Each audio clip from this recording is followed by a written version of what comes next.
श्री कृष्ण ने राधा रानी को श्राप दे दिया क्योंकि उन्होंने अपना गर्भ जो है गोलक जल में डाल दिया। इतना बड़ा अपराध है ये गर्भपात करवाना।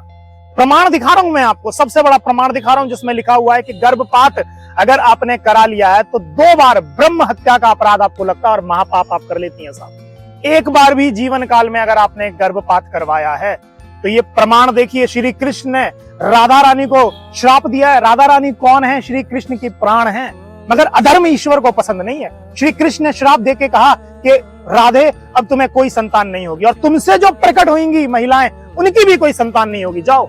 राधा रानी से आप देखें मां लक्ष्मी निकली, मां सरस्वती निकली, गोपियां निकली, किसी की कोई संतान नहीं है। प्रमाण देखिए, प्रकृति खंड अध्याय 2 का प्रमाण है और ये तक लिखा हुआ है कि अगर गर्भपात करा लिया ऐसे लोग जो है बेकार से बेकार योनियों में भटकते हैं, उन्हें कभी संतान सुख प्राप्त नहीं होता है। ये प्रमाण एक बार आप देखिए। जैसे ब्रह्म हत्या महापाप है ऐसे ही गर्भपात भी महापाप है। शास्त्रों में तो गर्भपाप को ब्रह्म हत्या से भी दुगना पाप बताया गया। पराशर स्मृति क्या कह रही है कि ब्रह्म हत्या से जो पाप लगता है उससे दोगुना पाप गर्भपात करने से लगता है। इस गर्भपात रूपी महापाप का कोई प्रायश्चित नहीं है। इसमें तो उस स्त्री का त्याग कर देने का ही विधान है। भगवान विशेष कृपा करके जीवन को मनुष्य शरीर देते हैं, पर नसबंदी, ऑपरेशन, गर्भपात, लूप, गर्भ निरोधक दवाएं आदि द्वारा उस जीव को मनुष्य शरीर में न आने देना, उस परिवरिश जीव को जन्म ही ना लेने देने, जन्म से पहले ही उसको नष्ट कर देना भारी पाप है। अब देखिए, बड़ी काम की चीज मैं आपको यहाँ पढ़ा रहा हूँ। लिखा हुआ है कि जैसे माता पिता बालक को मिठाई देते हैं और पर बालक उस मिठाई को ना खाकर गंदी नाली में फेंक देता है तो माता पिता उसको मिठाई नहीं देते। ऐसे ही भगवान विशेष कृपा करके मनुष्य शरीर देते हैं, पर मनुष्य उस शरीर से पाप करता है, उस शरीर का दुरुपयोग करता है तो फिर उसको मनुष्य शरीर नहीं मिलेगा। माता पिता तो फिर भी बालक को मिठाई दे देते हैं क्योंकि बालक ना समझ होता है, पर जो जानबूझकर पाप कर रहा है उसको भगवान फिर मनुष्य शरीर नहीं देंगे। इस तरह जो गर्भपात करते हैं उनकी फिर अगले जन्मों में संतान नहीं होगी। नीचे और भी देखिए, बड़ी शानदार अध्याय 2 प्रकृति खंड में क्या लिखा हुआ है। सृष्टि के आरंभ में भगवान श्री कृष्ण की चिन्मय शक्ति मूल प्रकृति श्री राधा ने अपने गर्भ को ब्रह्मांड गौलोक के अथाह जल में फेंक दिया था। यह देखकर भगवान ने उसको शाप दे दिया। किसको? राधा रानी को। आज से तेरी कोई संतान नहीं होगी। इतना ही नहीं, तेरे अंश से जो जो दिव्य स्त्रियां उत्पन्न होंगी उनकी भी कोई संतान नहीं होगी। इसके बाद मूल प्रकृति देवी की जीभ से अग्रभाग से सरस्वती मां प्रकट हुई, उनकी भी कोई संतान नहीं है। देख लीजिए आप। फिर कुछ समय बीतने पर मूल प्रकृति 2 रूप में प्रकट हो गई। आधे बाएं अंग से लक्ष्मी मां हो गई, आधे बाएं अंग से राधा हो गई। श्री भगवान श्री कृष्ण भी उस समय 2 रूप में प्रकट हो गए। आधे से कौन हो गए? विष्णु भगवान, और आधे से कौन हो गए? वो स्वयं श्री कृष्ण हो गए। तब भगवान श्री कृष्ण ने लक्ष्मी और सरस्वती को, दोनों देवियों को विष्णु सेवा में उपस्थित होने की आज्ञा दी। मूल प्रकृति से प्रकट होने के कारण लक्ष्मी और सरस्वती की भी कोई संतान नहीं हुई।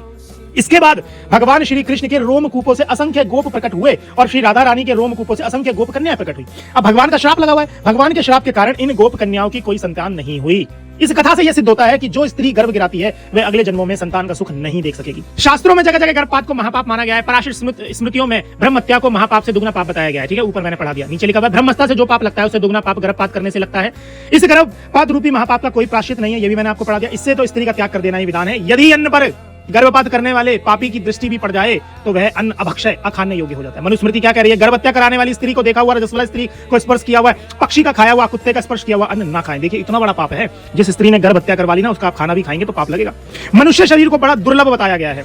अब यहाँ पर मनुष्य शरीर को बड़ा दुर्लभ बताया गया, ऐसा लिखा हुआ है कि ऐसा महान पाप करने वालों को घोर नरकों तथा नीच योनि में भयंकर यातना भोगनी पड़ेगी। उनको कभी भी मनुष्य जन्म मिल जाए तो उनमें उनकी स्थान मतलब संतान नहीं होगी। संतान के बिना वे रोते रहेंगे। आप देख भी रहे होंगे कई जोड़ों की कितनी बुरी कंडीशन है।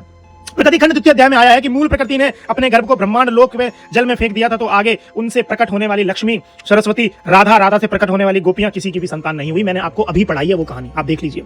इतना बड़ा पाप है साहब, इतना बड़ा पाप है। वीर्य अगर योनि में चला गया है तो अब बचने के लिए गर्भपात मत करवाइए। या तो पहले होश में आपको काम करने चाहिए थे, अब आप मदहोश होके कर रहे हो तो प्रकृति के हिसाब से चलिए, क्योंकि आप किसी को जिंदा नहीं कर सकते ना। ये शक्ति है, आप किसी मृत व्यक्ति को जिंदा कर दो तो जिंदा को मारने की अनुमति आपको किसने दी? आप प्रकृति के खिलाफ काम कर रहे हो। प्रकृति उस व्यक्ति को लाना चाहती है, उस शिशु को लाना चाहती है और प्रकृति के खिलाफ आप काम कर रहे हो। तो आप देखिए, फिर ईश्वर भी माफ नहीं करता ऐसे पाप को और आप जो है सारे पुण्य को गवा बैठती हैं और जो आपका पति होगा या पति है उसके भी सारे पुण्य नष्ट हो गए। अब आप देख लीजिए, अब तो फिर ईश्वर भी साथ नहीं देगा। जब प्रकृति ही विमुख हो गई, ईश्वर ही विमुख हो गया, तब आपकी क्या गति होगी? तो इसलिए जब या तो होश में काम करिए, मदहोश होके काम करोगे, गलत काम करोगे तो फिर कष्ट भी मिलेंगे, क्योंकि राधा रानी प्राण हैं श्री कृष्ण की। मैंने प्रमाण दिया था अभी, श्री कृष्ण राधा रानी के बिना नहीं रह सकते। फिर भी राधा रानी को श्राप दे दिया, यदुवंशी खत्म कर दिया श्री कृष्ण ने, क्योंकि अधर्म श्री कृष्ण को पसंद नहीं है। और आप कितना बड़ा महापाप कर रही हैं, अब आप देखिए साहब।